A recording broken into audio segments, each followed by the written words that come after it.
Di penghujung tahun 2023, arus gelombang kedatangan pengungsi etnis Rohingya di perairan Aceh semakin menambah jumlah pengungsi Rohingya di Indonesia. Mereka berlabuh di Biren, Pidi, Sabang, dan Aceh Timur. Hingga pertengahan Desember, UNHCR mencatat total pengungsi yang berada di daerah Aceh mencapai 1.608 jiwa, termasuk 140 orang yang bertahan dalam 1 tahun terakhir. Jumlah ini pun belum ditambah dengan 155 pengungsi Rohingya yang bersandar di Kabupaten Langkat, Sumatera Utara pada 30 Desember lalu. Berbeda dengan kedatangannya pada bulan-bulan sebelumnya, kali ini keberadaan Rohingya mendapat penolakan di sana-sini. Sekitar 155, itu anak, wanita, laki-laki, 155 orang. Jadi kelanjutan kita belum tahu lah di mana nanti. Ditanyakan kapalnya pun bocor. Ya ini yang masih kita juga belum tahu ceritanya cuma. Tapi banyak menutup orang bahasa. Bahkan, akibat adanya pengungsi Rohingya ini, ratusan pengungsi Rohingya yang ditampung di Balai Meusuraya Aceh, Kota Banda Aceh, diusir oleh mahasiswa pada Rabu 27 Desember lalu. Peristiwa itu terjadi setelah mahasiswa dari sejumlah kampus di Aceh itu menggelar unjuk rasa aksi tolak Rohingya di DPR Aceh. Menerima Rohingya di sini sampai dengan batas waktu yang ditentukan. Artinya ketika keluar pernyataan bahwasanya mereka bisa dipindahkan ataupun bisa dipindahkan keluar Aceh, baru itu selesai. Tapi sayangnya pihak Kemenkumham tidak mau menandatangani. Menanggapi hal ini, Menko Polhukam Mahfud MD membenarkan Indonesia memang tidak terikat dengan Konvensi Perserikatan Bangsa-Bangsa terkait pengungsi.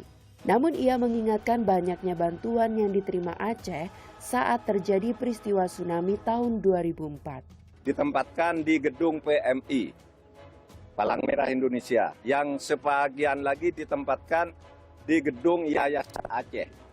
Dan saya sudah berpesan agar aparat keamanan menjaga, karena ini soal kemanusiaan. Kita sendiri tidak terikat dengan konvensi PBB tentang pengungsi. Nanti dikembalikan melalui PBB, karena yang punya aturan itu PBB. Kita sendiri kalau mengusir sekarang juga bisa, karena kita tidak ada urusan.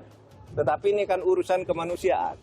Aceh dulu ketika terserang tsunami, berbagai dunia manusia dari berbagai penjuru dunia nolong. Masa sekarang tidak mau nolong? Sebelumnya, Presiden Joko Widodo menegaskan akan menampung sementara pengungsi Rohingya yang masuk ke Aceh dengan tetap mengutamakan kepentingan masyarakat lokal. Hal ini akan beriringan dengan proses komunikasi pemerintah dengan organisasi internasional seperti UNHCR.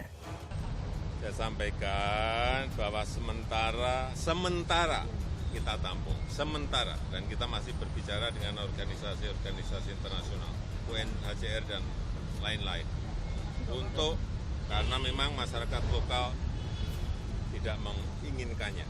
Ya. Kondisi ini mulai terjadi sejak 2017.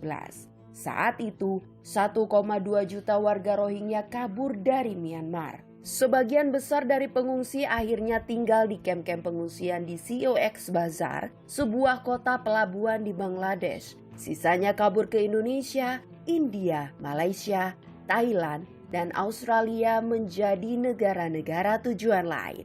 Perlu jadi catatan, Indonesia bukan jadi negara tujuan utama pengungsi Rohingya. Indonesia hanya menjadi tempat transit karena para pengungsi Rohingya tidak bisa mendarat di Malaysia akibat penjagaan perbatasan yang ketat.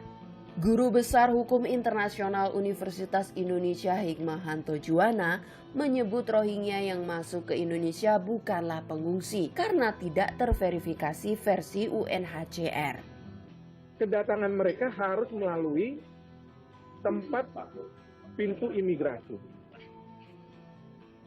tempat pemeriksaan imigrasi, TPI. Nah, ini kan mereka tidak melalui proses itu. Karena tidak melalui proses itu, maka mereka harus dikategorikan sebagai pendatang gelap, pendatang ilegal.